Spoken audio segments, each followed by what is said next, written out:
حدیث ہے. درس حدیث میں ایک حدیث شریف بخاری شریف سے اور ایک حدیث شریف انشاءاللہ مسلم شریف سے بیان کیا جائے گا.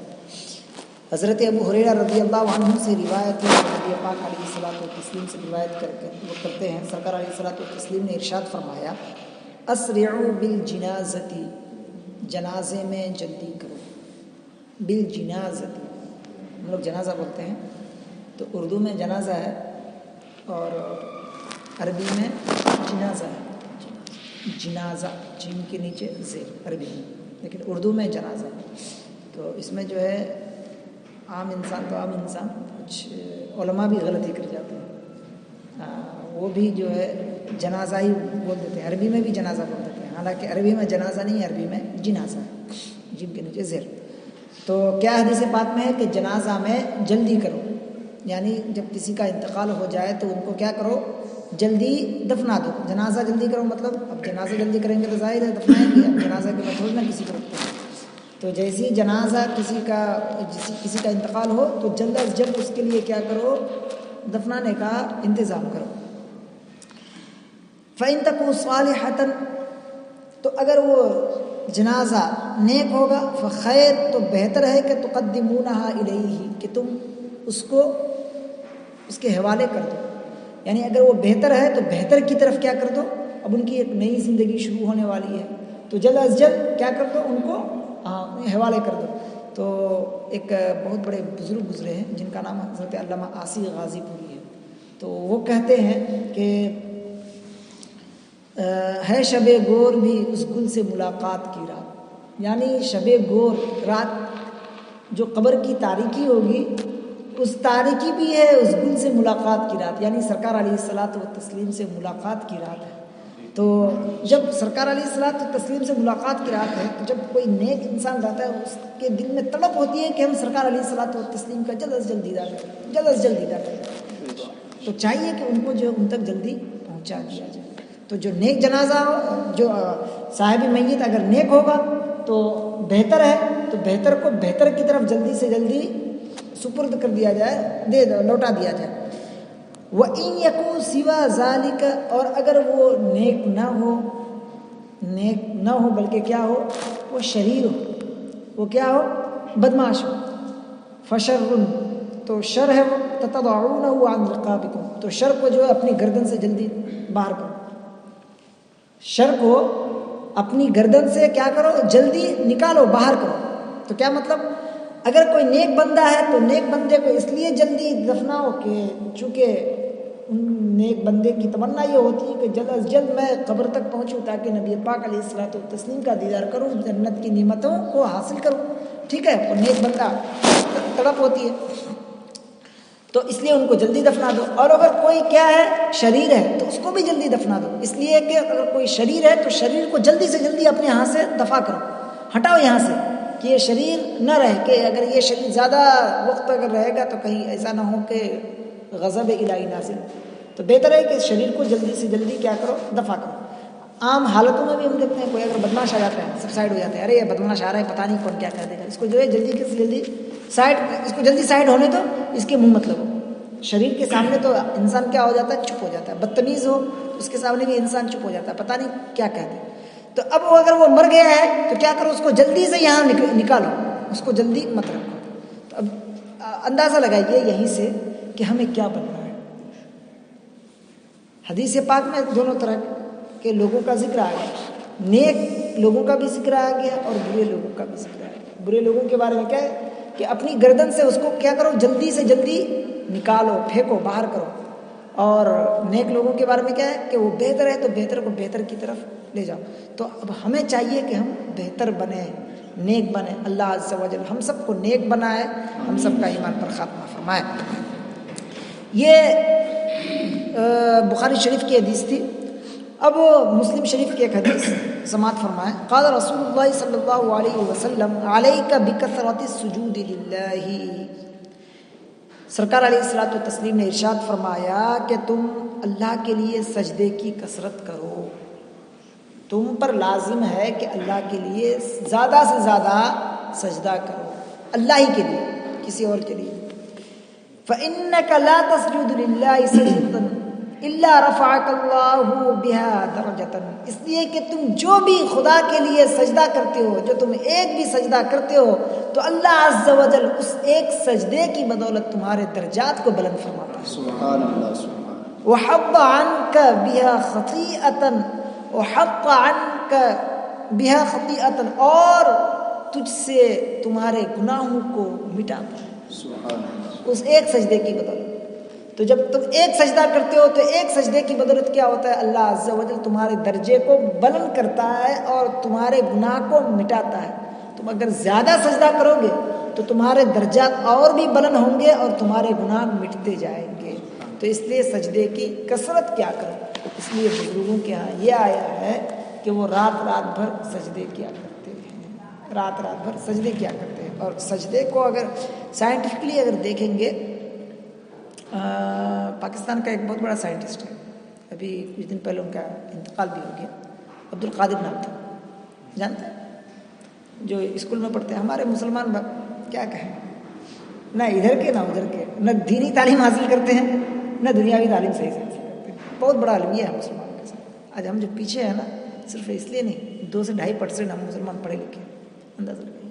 اور اس میں دیکھیے کافروں کو دیکھیے، چمار ہے جس کو مطلب کوئی عزت ہی نہیں ہے، وہ دیکھیے ہم سے زیادہ مطلب پرسنٹیج میں پڑھائی میں وہ ہم سے آگے، اور ہم بس ایسے ہی ٹائم پاس کرتے رہتے ہیں۔ اللہ عز و جل ہمیں سمجھ کی توفیق دے۔ تو عبد القادر بہت بڑا سائنٹسٹ گزرا ہے، اعلیٰ حضرت پر اس کے کئی مقام آ چکے ہیں۔ یہ عبد القادر کون ہے؟ عبد القادر وہ ہے کہ جس نے ایٹم بم بنایا پاکستان میں، ٹھیک ہے؟ پاکستان میں اس نے کیا کیا؟ ایٹم بم بنایا، اور بہت ہی چوری چھپ کے اس نے بنایا تھا۔ ہندوستان میں ایٹم بم لانچ کب ہوا ہے؟ 98 میں، کسی کو تاریخ معلوم نہیں، 98 میں ہندوستان میں ایٹم بم لانچ ہوا، اور تقریباً 40 میں 1940 میں یا 43 اس طرح میں سب سے پہلا امریکہ نے ایٹم بم جو ہے وہ تیار کیا تھا، اور پھر 1944 میں اس نے کہاں اس کا تجربہ کیا، ایکسپیرینس کیا، ہیروشیما میں ڈال دیا، اور ہیروشیما کیا ہو گیا؟ تباہ و برباد ہو گیا۔ اس زمانے میں تباہ و برباد ہو گیا تھا، ایک دم پورا ختم ہو گیا تھا۔ دونوں شہر بڑے شہر تھے، ہیرو اور شیما، یہ الگ شہر ہے۔ ہیروشیما ایسا لگتا ہے کہ ایک ہی شہر ہے، نہیں، ہیرو ایک الگ ہے، شیما ایک الگ ہے، ٹھیک ہے؟ بہت اچھا شہر تھا، دونوں شہر بہت اچھے تھے، لیکن اس کو کیا کیا؟ 2 ایٹم بم گرایا، یا ایک ہی ایٹم بم گرایا تھا، پتہ نہیں کتنا جو گرایا تھا، خیر جتنا بھی گرایا تھا، کیا ہو گیا کہ پورے شہر کو اس نے تباہ و برباد کیا، دونوں شہر۔ یہ 1944 میں گرایا تھا، ٹھیک ہے؟ تو پورے شہر کو اس نے تباہ و برباد کر دیا تھا۔ اور بتاتے اس وقت جو ہے یہ ایٹم جو ایک دم ٹرائل میں تھا، ایک دم آغازی دور، ابتدائی دور میں تھا، اور اس میں جو ہے کچھ زیادہ اتنے میٹیریل نہیں تھے جتنا آج کے ایٹم بم میں میٹیریل ڈالے جاتے ہیں، ٹھیک ہے؟ تو اس وقت جب اس نے یہ کیا تھا، ایٹم بم کا جو تجربہ کیا تھا، تو اس میں 2 شہر جو پورے طور پر تباہ و برباد ہو گئے۔ ہیروشیما پورا طور پر تباہ و برباد ہو گیا۔ آج تو ہیروشیما بہت اعلیٰ ہو گیا ہے، پھر اس نے مطلب ری بلڈ کیا ہے اور بہت ہی خوبصورت ہو گیا ہے آج ایٹ دا مومنٹ، لیکن پہلے تک وہ برباد ہو چکا تھا۔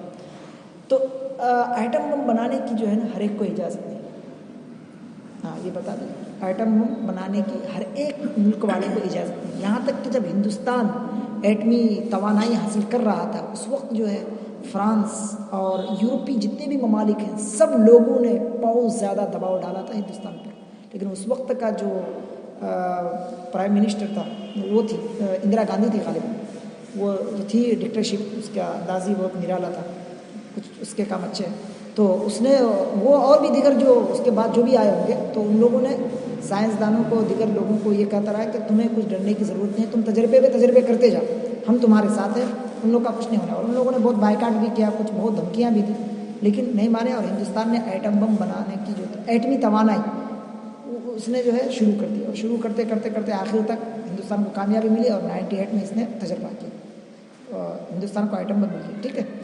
اس کے بعد جو ہے پاکستان نے پھر یہ بنایا 2000 میں، اس نے جو مطلب تجربہ کیا ہے 2000 میں اس نے جو تجربہ کیا، اور بہت ہی چالاکی سے عبد القادر نے اس کو ایٹم بم کو جو ہے، ایٹم بم کے سامان ایک جگہ نہیں ملتے ہیں بلکہ مختلف ممالک میں مختلف طریقے سے جو ہے اس کو حاصل کیا جاتا ہے۔ جو اس کے اسٹوڈنٹ ہیں وہ آپ کو صحیح طریقے سے بتا سکیں گے، میں اختصار کے ساتھ بتا رہا ہوں کہ مختلف جگہوں سے سامان لانا پڑتا ہے. ایک سامان یہاں پر ہے تو دوسرا سامان جو ہے اس کا آپ کو ملے گا فرانس میں, تیسرا سامان ملے گا آپ کو انگلینڈ میں, طرح طرح.